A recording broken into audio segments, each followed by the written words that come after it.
नमो तस्स भगवतो अरहतो सम्मा सम्बुद्दस्स।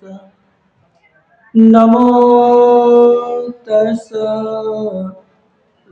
भगवतो अरहतो सम्मा सम्बुद्दस्स। नमो तस्स भगवतो अरहतो सम्मा सम्बुद्दस्स। एच भूतातीताच एच बुद्धा अनादितं पचुपन्नच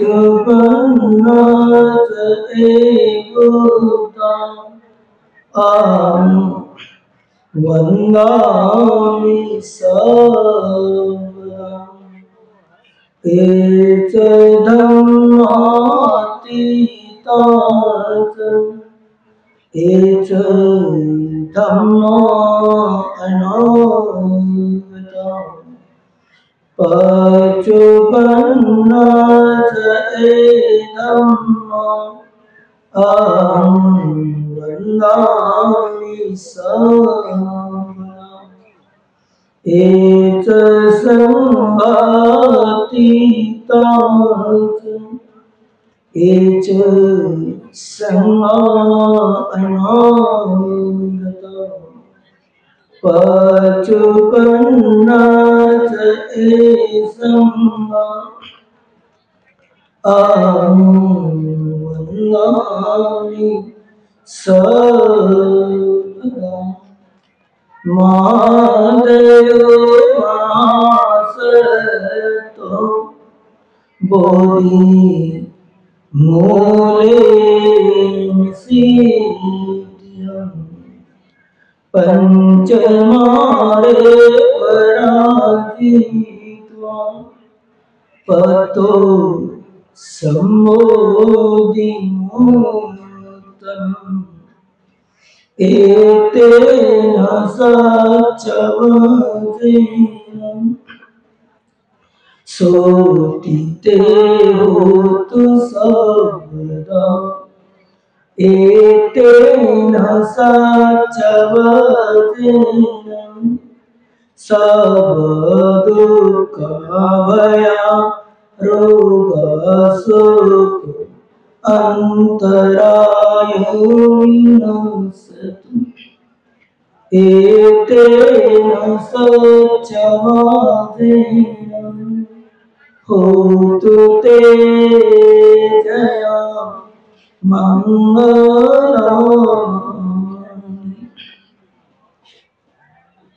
महाकारुणिक भगवान सम्यक संबुद्ध धारण करण्यास योग्य असा सतधम्म, त्या धम्माचा प्रचार प्रसार करणारा आर्य श्रावक संघ, महान दानशूर बोधिसत्व डॉक्टर स्वामी आंबेडकर, श्रद्धा संपन्न उपासक उपासिका बाल बालिका, दरवर्षीप्रमाणे याही वर्षी आपण 30-31 जानेवारी या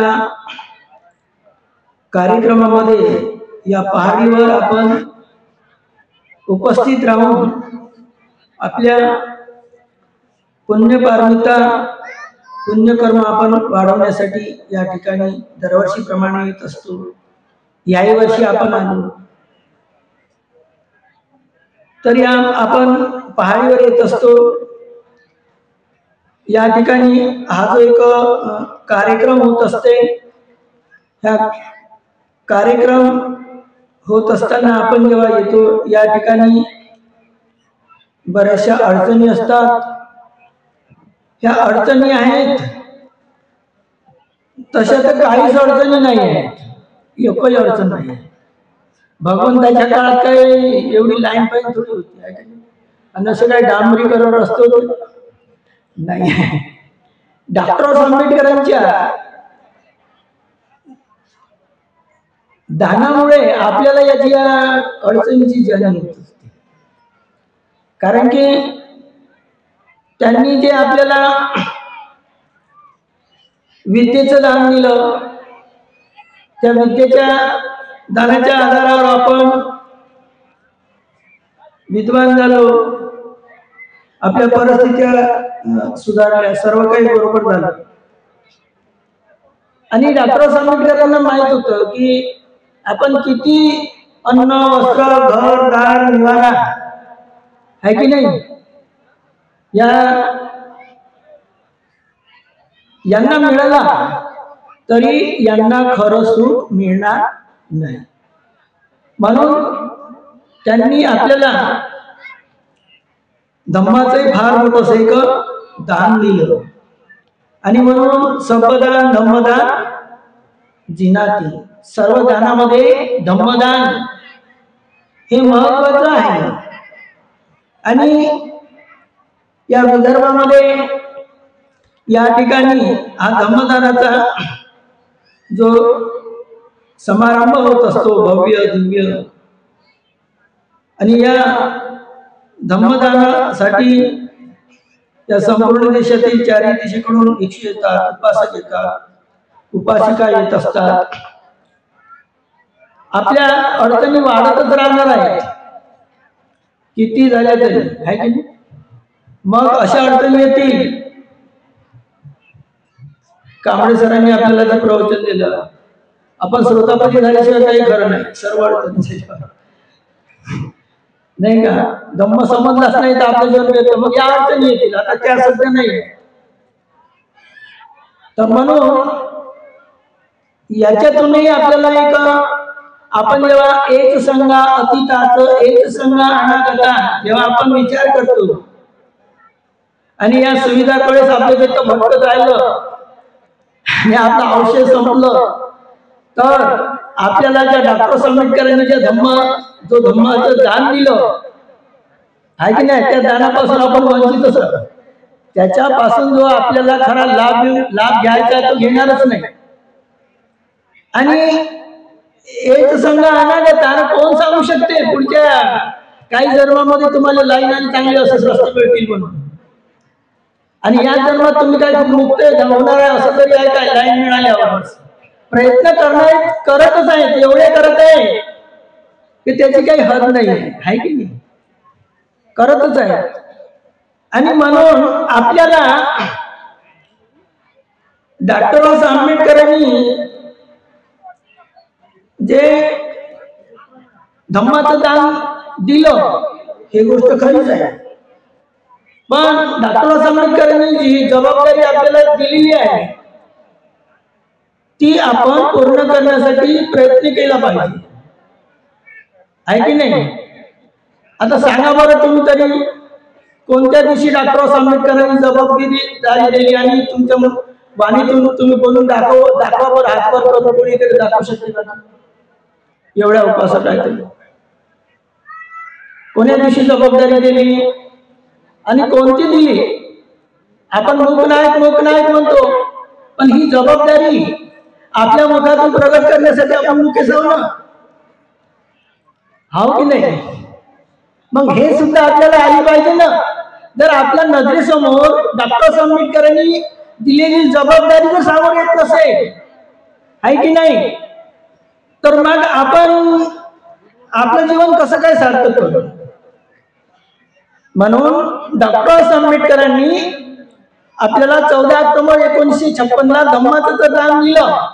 पण 15 ऑक्टोबरच्या भाषणामध्ये डॉक्टर आंबेडकरांनी म्हटलेलं आहे की धर्मांतरानंतर तुमची जबाबदारी वाढलेली आहे.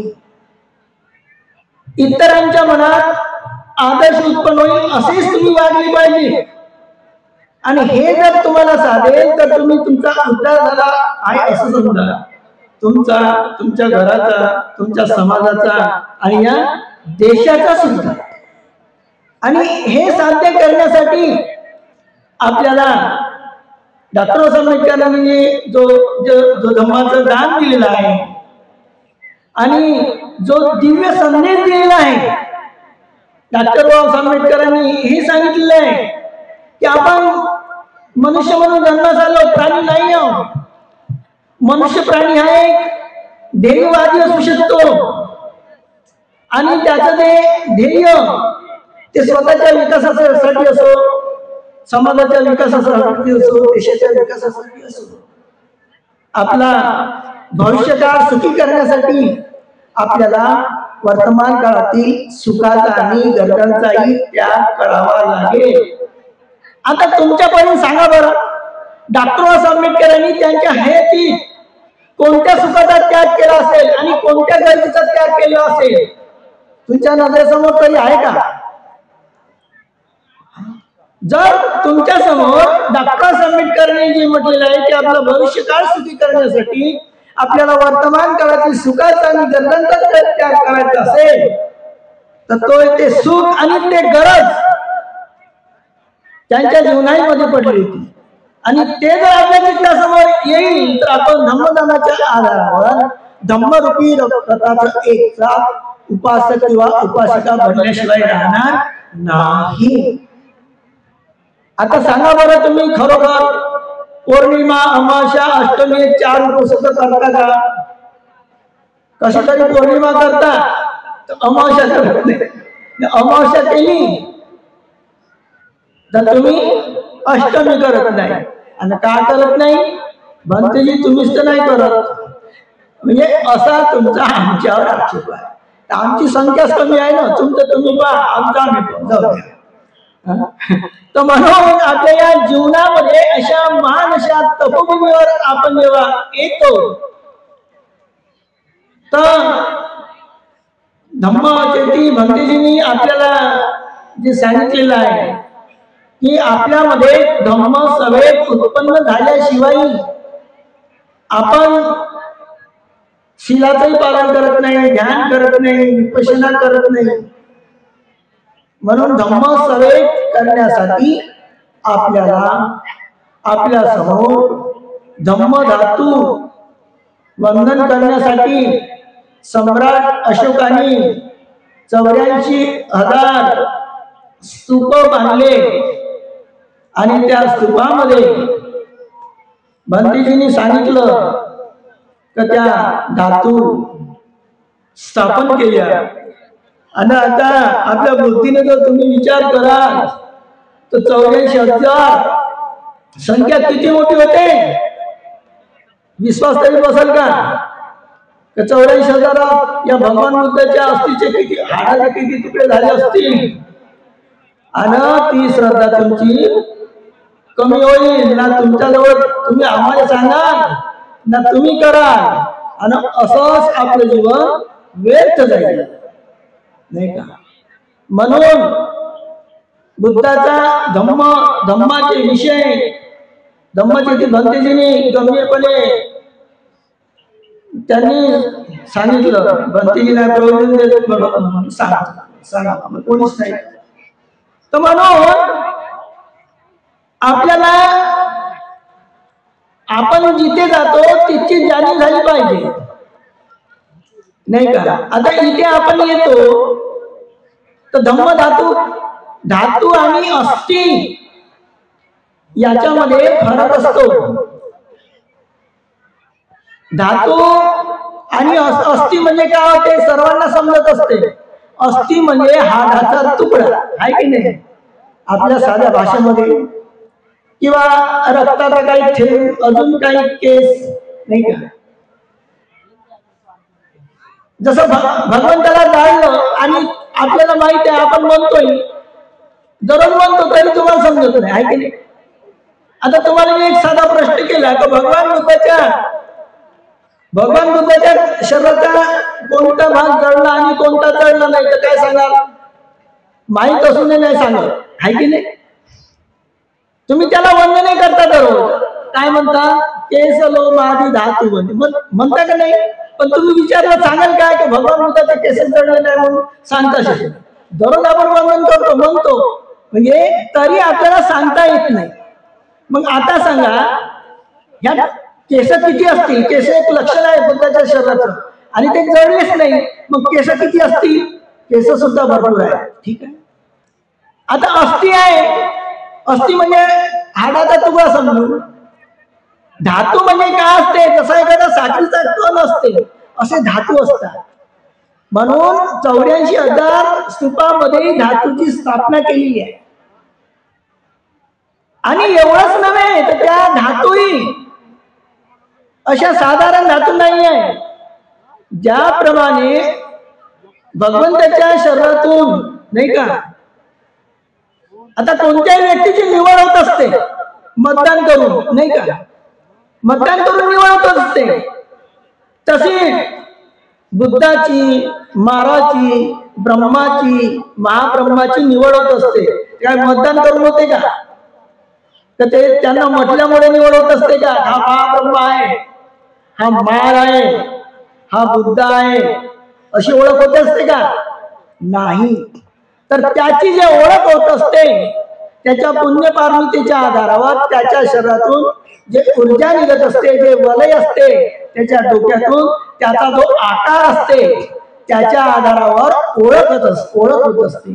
म्हणून बुद्धाचं जे वलय होतं, बुद्ध तो प्राप्त आहे की नाही, शरीर तेच होतं पण त्यागही होता बुद्धाचा. पण देवता लोक शरण आले होते का?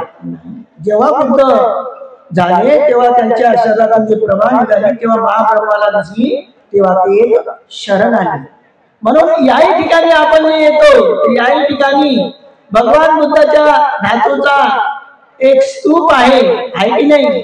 म्हणून कळत न कळत एखादे जे चुंबक असते ते काही कला करत नाही माझ्याकडे या म्हणून, आणि त्याच्यावर काही लिहून ठेवलं जात नाही माझ्याकडे या म्हणून, आहे की नाही.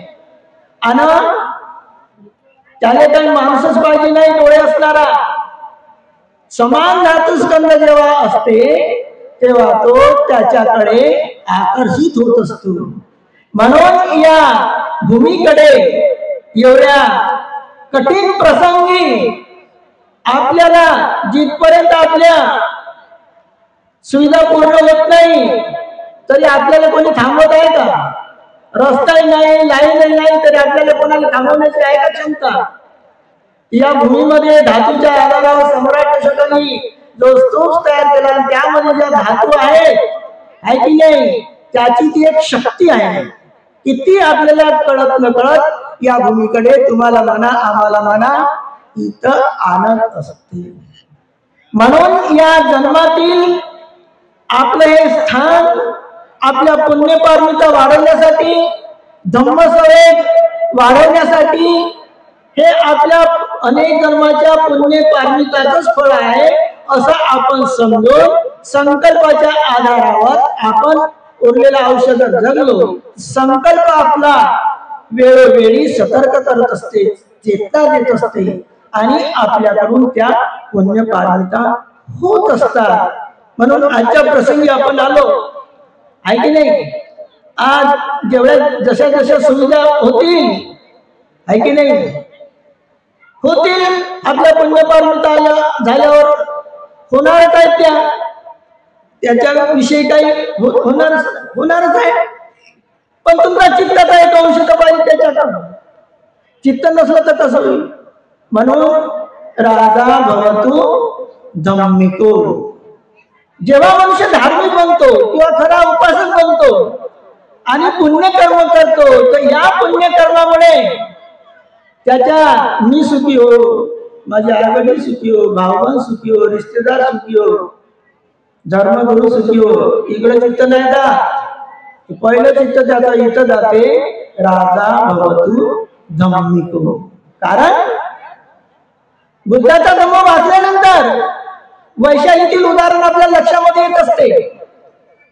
एवढ्या पुण्यपारमिता केलेल्या होत्या बुद्ध काळात, बुद्धाच्या हयातीत जन्म घ्यायचा, पण राजे लिच्छवी लोक राजे नसल्यामुळे लाखो लोकांचं जीवन श्रद्धाही असून त्यांना धम्म ऐकण्यासाठी मिळालं नाही. शेवटी देवता लोक अप्रसन्न झाले आणि दुष्काळ पडला आणि कोट्यावधी लोक बिमारी आली, विषमतेचं वातावरण तयार झालं आणि त्यांचं जीवन सफल झालं नाही. कारण फक्त एकच कारण होतं, कोणतं? राजा धार्मिक नसल्यामुळे. म्हणून आपल्या खऱ्या उपासकाची उपासिकेची धर्म मार्गावरील वाटसरूंची त्याच्या पुण्यपारमितेच्या आधारावर त्याची प्रथम चेतना असते राजा भवतु धम्मिके, आणि त्याची ही चेतना असते इमाय बुद्धपुदाय कथाय शुद्धते तसा चिरंतिष्ठत सद्गमो लोकोंतु सुखी सदा। या ठिकाणी जो एक स्तूप बनवला असेल या उपासकांनी अनंताच्या वाणीच्या आधारावर पुण्यपारमितेच्या आधारावर तो अजूनही आपल्या या ठिकाणी आहे, आणि असे बरेचसे स्तूप आहे चिरंतिष्ठत सद्गमो। आजची लाईन फिटी पडल सिमेंट लोहाची मर्यादा स्थिती काय, किती तुम्हाला डांबराचे रस्ते बनवून दिले ना 4-5 वर्षांचं आहे की नाही, परंतु हा धम्म मार्ग इथं जे धम्माचं बल आहे, जसे जसे तुम्ही या तपोभूमीवर येत राहा, शिलाचं पालन कराल, ध्यान कराल, तसे तसे सत्व जन्मासाठी आहे की नाही, आणि तुमचे संकल्प होती, तुमच्या पुण्य पारमिता वाढते आणि तुमचं जीवन एक सार्थक होईल। मग तुम्हाला अडचण पडेल काय, अरे श्रद्धा उत्पन्न होईल दान देण्याची, दान देता येत नाही का, चित्त उत्पन्न होईल शील पालन करण्याचं सर्व करण्याचं, जेव्हा आहे तेव्हा दान देण्याची चित्ताची चेतना तयार न, आणि जेव्हा खतम होईल तेव्हा चित्ताची चेतना तयार। अरे मला जर पहिलं समजलं असतं ना दान दिलं असतं आहे की नाही, आता चित्ताची चेतना उत्पन्न होईल तर दान राहणार नाही, म्हातारे व्हाल, द्यायला दान तर नातवाळवा येईल, नको म्हणून असं होऊन जाईल। तर म्हणून आपल्या जीवनामध्ये भगवंतांनी त्याच्यासाठी सांगितले आहे की आपल्याला पुण्यकर्म करण्यासाठी इतर मार्गाने केलेलं पुण्यकर्म आणि मैत्रीनं केलेलं पुण्य इतर भागाच्या 16व्या भागाने जास्त राहत असते। कोणाजवळ काही नसेल, फक्त त्याच्याजवळ धम्म असेल, तरी तो स्वतःची गरज आणि इतरांची गरज तो मैत्रीच्या पुण्यकर्मामुळे पूर्ण करू शकतो। म्हणून या धम्माची एक विशेषता आहे। म्हणून धार्मिक व्यक्तीची दिशा त्याच्या आई वडिलांवर नाही, खासदारावर नाही, आमदारावर नाही, करोडपतीवर नाही, त्याची श्रद्धा धम्मावर असते। आणि धम्म त्याला कोणत्याही दिशेनं कोणत्याही व्यक्तीच्या माध्यमानं कोणत्याही वेळी त्याला एवढी मदत करतो, त्याच्यासाठी करतो आणि त्याच्या संपर्कातील लोकांसाठी सुद्धा एक करत असतो। म्हणून धार्मिक व्यक्ती आशादायी असतो आणि त्याची आशा एक पूर्ण होत असते। म्हणून आपल्याला मैत्री भावना करता आली पाहिजे, पण मैत्री भावना करत असतानाही भगवंताची मैत्री सिद्धिओ म्हणलेला अनुभूतीच्या आधारावर मैत्री करावी लागत असते, आणि अनुभूती सुद्धा आपली सत्याच्या आधारावर होत असते। म्हणून मैत्री हे ध्यान आहे। तर ध्यान कसं आहे, ध्यान म्हणलं तर ज्यांनी शिबिर केलं नाही त्यांना असं वाटत दलातांचा विषय खतम, आम्ही शिबिरच नाही केलं, तसं नाही आहे। शिबिर न करणाऱ्यालाही मैत्रीचं ध्यान करता येत असते, परंतु त्याला सत्याची जाणीव झाली पाहिजे। जेव्हा बुद्धाच्या धम्माचा लोप होतो, नामाचा लोप होतो, तेव्हा या पृथ्वीवर संत प्रमुख जन्मास येत असतात, सत्याच्या आधारावर ते जीवन जगतात, इतरांना सत्याचा मार्ग घालतात, सत्यामुळे सुख मिळते, शांती मिळते। पण बुद्धाचा धम्म त्याच्या पलीकडेही आहे, परम सुख, परम शांती आणि परमार्थ सत्य। म्हणून जे शिबिर करत असतात त्यांना परमार्थ सत्याची अनुभूती असते, परमार्थाची अनुभूती असते, तेही मैत्री करू शकतात। आणि ज्यांनी शिबिर केलं नाही ते सुद्धा मैत्री करू शकतात, तर ते सत्याच्या आधारावर जे आपलं अंतिम सत्य काय आहे मनुष्य जीवनाचं, आणि अंतिम जाणीव झाली पाहिजे। अंतिम सत्य काय, श्वास बंद होणं। पण आपण म्हणू आपला श्वास जेव्हा बंद पडेल तेव्हा पाहता येईल का, नाही। म्हणून भगवान बुद्धाच्या काळात आनापानसतीचा अभ्यास काही शिबिरात शिकवला जात नव्हता, जेव्हा भिक्षूच्या संपर्कात उपासक उपासिका एक दान देण्याच्या माध्यमानं, वंदन करण्याच्या माध्यमानं 10 मिनिटासाठी 5 मिनिटासाठी अरण्यामध्ये, तेव्हा ते वेळ साधून भिक्षू त्यांना 5-10 मिनिट बसवून हा आनापानसतीचा अभ्यास सांगत असत। आणि बुद्धाला सुद्धा बुद्धत्व प्राप्त झालं या आनापानसतीमुळे। म्हणून भगवंताच्या काळात शिबिरात नसतानाही भिक्षूची संख्या भरपूर होती, त्यासाठी दान देण्याचा संपर्क येत होता, 10-15 मिनिट वेळ देण्याचा संपर्क होता, त्यासाठी आनापानसतीचा अभ्यास शिकत। आणि काही मग जे तोनासारखे असे विहार होते, मग विपश्यना शिकत असत। आजच्याही काळामध्ये आपण काही साधक साधिका आहे, तर ज्यांनी शिबिर जरी नाही केलं, सर्वांनी भगवान बुद्धासारखं बसा। कारण बसल्यानंतर असे बसा, डोळे लावून बसा।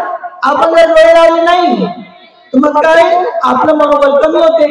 आणि नाही तरी शेवटच्या वेळेस आपल्याला डोळे लावायचे आहे की नाहीये, आणि नाहीच लावले तर लोक जाणून बुजून लावतील। आणि मेल्यावर आहे की नाही, डोळे कोणाचे खुले असतील तर लावून टाकतात। मग आतापासूनच तुम्ही डोळे लावून अभ्यास केला पाहिजे। म्हणून आपण भगवंतासारखं बसा आणि सत्याची अनुभूती येत आहे, मनातले दुर्विचार द्वेषाचे काढून टाकायचे, मैत्रीचे जे लाभ आहेत ते आपल्या नजरेसमोर ठेवायचे। किती करोडपती माणूस असेल गोविंदा गुरुजी, तरी त्याच्या श्रीमंतीमुळे त्याचा रोग नष्ट नाही झाला। संघाला दान देऊन आईने त्याने संघरूपी औषध घेऊनच, त्याला मैत्रीचा अभ्यास करूनच त्याची बिमारी नष्ट झाली आहे की नाही। तर म्हणून आपण किती म्हणू का आपल्याला खूप सारी संपत्ती आहे, तरी आपल्याला ते जमलं। म्हणून मैत्रीनं सुखं सुपती सुखरो झोप लागत असते, वाईट सुख पडत नाही, देवता त्याचं रक्षण करत असतात आणि सुगतीचा लाभ होत असतो। ते 11 लाभ मैत्रीचे चित्तासमोर ठेवायचे, चिंतनाचा विषय झाला आणि अनुभूतीचा विषय सत्याची अनुभूती। भगवंतासारखं बसायचं, श्वास जात आहे, आता श्वास काय जाता श्वास त्याला समजलं ना, दुसऱ्याला समजणार आहे का? नाही। म्हणून आपण भगवंतासारखं बसायचं, श्वास जाता येत आहे, वरच्या वटावर चित्त केंद्रित करायचं। श्वास पाहता पाहता चित्त एकाग्र होत असते। एकाच कारणामुळे एकाग्र होत नाही, आपल्यामध्ये श्रद्धाची संपत्ती आहे, अनेक जन्माचं पुण्य आहे। मन प्रसन्न झाल्यावर श्वासाची जाणीव होते आणि जे मैत्रीचे शब्द निघतात त्याच्या आधारावर आपण मानस करायचं। ज्यांना शिबिर केलेलं आहे, सारं शरीर हलकं सोडून जायचं, अनित्य म्हणतो सोडून गेलं शरीर। कोणी हात हलवला तर आपल्याला हलवलंच नाही, ढिलं सोडून द्यायचं। अनित्य बोध, अनात्म बोध, दुःख बोधाचं लक्षण होत असते। आणि मग शरीरात कुठेतरी परमार्थाची अनुभूती होते। त्या अनुभूतीवर एकीकडे चित्त केंद्रित करायचं आणि चित्त केंद्रित केल्यानंतर जे भंतेची मैत्री म्हणतील त्याच्या आधारावर माणूस तयार करायचा। पण मैत्री असीमित असते। असीमित म्हणजे अपमान मुक्त, अपमान गम, अपमान सलो। तर म्हणून जेव्हा तुम्ही मैत्री भावना भंतेची मैत्री आपण सहभागी व्हाल, जेव्हा उच्चारण कराल त्या तरंगावर शब्दाचा भर पडत, तर ते तरंग इथून आपल्या शरीरातून बाहेर निघून भूमीवरील देवता, वृक्ष देवता, चतुर्बाराची देवता अशा ब्रह्मलोकापर्यंत, महाब्रह्मापर्यंत ही मैत्री जात असते। आणि तुरंत ते मैत्रीचे तरंग आपल्या शरीरामध्ये सुद्धा येत असतात। म्हणून एक पुण्यकर्म बुद्धाने सांगितले आहे की ज्याप्रमाणे पहिल्या दिवशीचा चंद्र तारांगणाच्या 16व्या भागापेक्षाही पृथ्वीला प्रकाश देत असतो, म्हणून इतर मार्गाने केलेल्या पुण्यकर्मापेक्षा मैत्रीने केलेलं पुण्यकर्म हे 16व्या भागाने जास्त असते। म्हणून सर्वांनी या मैत्रीचा आपण अभ्यास करूया। या परिसरातील दृश्य अदृश्य देवता या मैत्रीमध्ये सहभागी होऊ आणि धम्मशास्त्राला गतिमान करू। नमो तस् भगवतो अरहतो सम्मा सम्बुद्धस्से। नमो तस् भगवतो अरहतो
समागतानि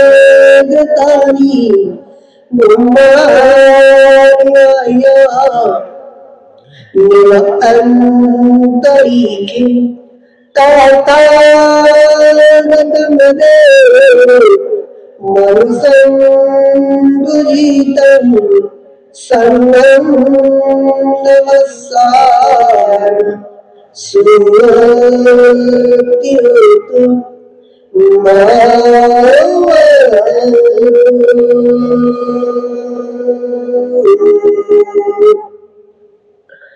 सारे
सुखियो सुखियो सुखियो।